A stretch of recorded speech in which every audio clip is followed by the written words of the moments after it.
The State House is in the middle of one of the most exciting times in recent years, with new leadership on both sides of the aisle and a governor who has big ideas. Still, one dark cloud looms over the dome: the Pennsylvania state budget, with a deficit of $4 billion.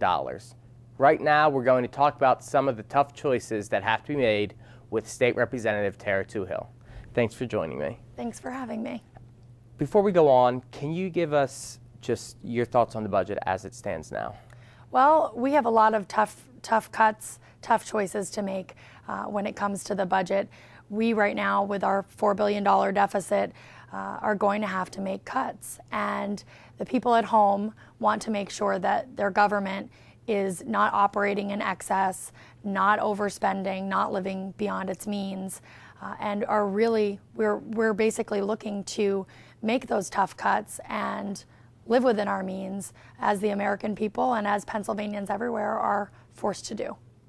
We've already heard that school districts should be safe for the rest of the year as far as funding goes, but there's some concern due to the loss of stimulus money in the future.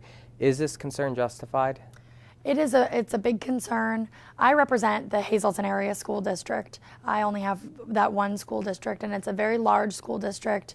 Right now we've been labeled as one of the failing schools, and there's just so much work to be done there. And the education for our children, to give them the tools for the future that they need, that's a top priority.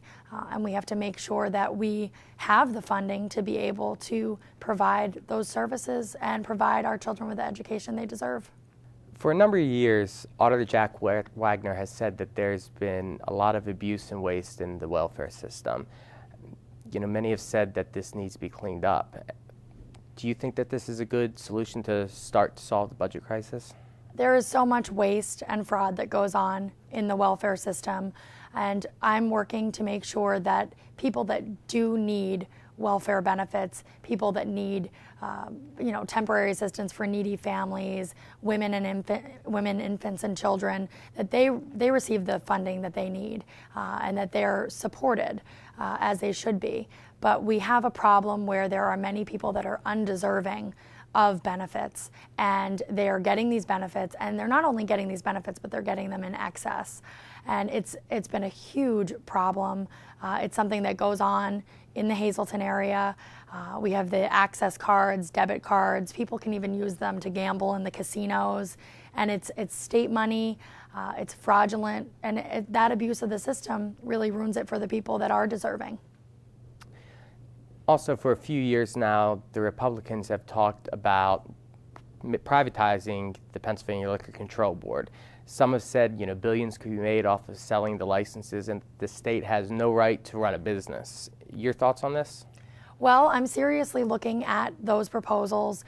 There are opinions, obviously, on both sides, but there are a lot of pros to getting out of the private, something that could be a private industry, and getting the state out of the liquor business. And it's something that'll be coming up shortly, and I'll be updating you on as it comes along. Okay. And finally, moving into your new district offices, where is it located, and how's the transition going?